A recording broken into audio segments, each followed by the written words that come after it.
Apologize for the technical glitch we experienced there. Picking up on the youth wage subsidy debate, Mr. Banga of the Congress of the People said Minister Patel was wrong to point fingers at the Democratic Alliance in the Western Cape. The Western Cape does not belong to the Democratic Alliance. The Western Cape is part and parcel of the 9 provinces of this country in which you, the ANC, you are responsible. Your failure to respond to the country challenges, you must not always shift them to the Western Cape. More than 2.5 million young people today in this country are loitering on the street because they do not have jobs. It is your responsibility, and your failure, you must not change it and direct it to other people.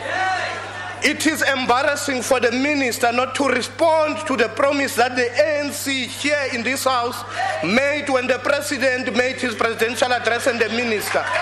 Today you are unable to have guts to say you have made promise that you are going to fund jobs for youth. Where is the funding for youth?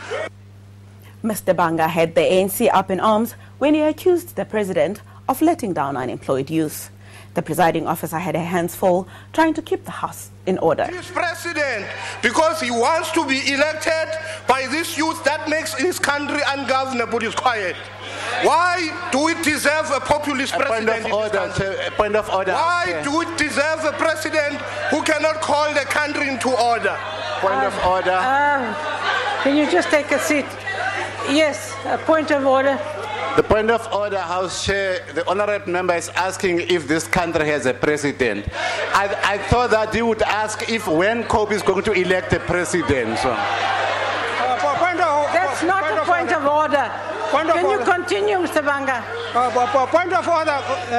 If there is a president, which point of order. On a point of order. Point of order. Point of order. Point of order. Are you giving me a chance to rise on a point of order? Yeah, let me just take his. Honorable House Chairperson. Honorable. Will you please be quiet? I can't hear. You gave me a chance. Honorable. This is Chairperson. You gave me a chance to. I rose on a point of order. This chief has got a tendency to stand up in this house and behave as if it's his house. He has no respect for the rules.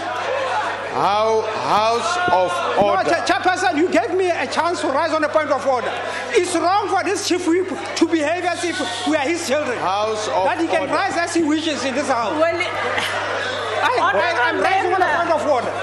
Honourable member, can I have your point of order, please? On a point of order, Madam Chair. Madam Chairperson, I'm rising on a point of order. Look, please, Madam Chair. Yeah, I can hear if they all keep quiet.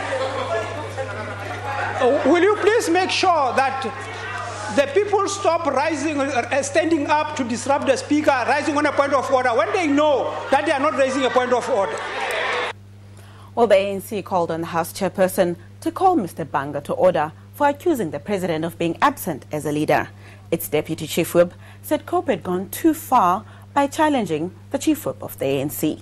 If you can make a ruling on Honorable Khanari's statements that he has made a point to say that this Chief Whip has a tendency of undermining that, if you can make a ruling on that, thank you very much.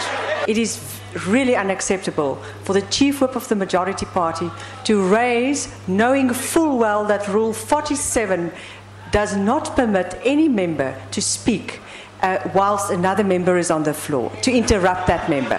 Thank you. All right. Honorable House Chair.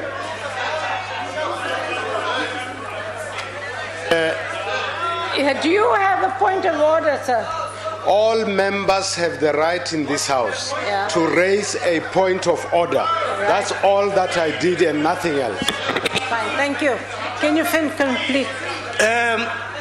Will you please be quiet now and let us hear what the Speaker has to say? The Inkatha Freedom Party condemned COSATU and government for their stance on the youth wage subsidy. Dr. Mario Ambrosini warned that it might very well be the first nails into the coffin of the National Planning Commission's National Plan for Development. You are trying to walk on eggshells, ministers. This is the time for leadership. The tragedy of today, Minister, is that you have set the rules, that this House doesn't govern. It is COSATU that governs by means of a veto power. And in that, you may just have put the first nail of the coffin of the very aspirations and hopes which were tabled here by Minister Trevor Manuel less than 24 hours ago. This is tragic. The country needs decisions making. Well, let's take a quick look at what other parties had to say during the youth wage subsidy debate in the National Assembly. We pick up on the speech of Mr. Zoisile Ntapane of the UDM. Government seems to lack the political will to implement the youth subsidy, which this House already approved and budgeted for a while ago. More than 2 years after President Zuma announced it, its implementation was postponed in April and is currently deadlocked in NEDLAC. Poor leadership by government is at the core of the decision to postpone its implementation. Whilst we appreciate a multi-pronged approach is necessary, it seems that the youth wage subsidy has been shelved in favour of a job seekers allowance. We expected finality in the NEDLAC process. Funds have been allocated. The plan should have been implemented in April this year already, and we again are very disappointed. Well, after the break, we will take a special look at... Wow, looks like that's all we have time for today. Well, we'll be back tomorrow morning with more views and news from Parliament. Our coverage will also include a special debate on the Lonmin Platinum mine tragedy, which had more than 30 mine workers killed during a clash with the police. Until we meet again, goodbye.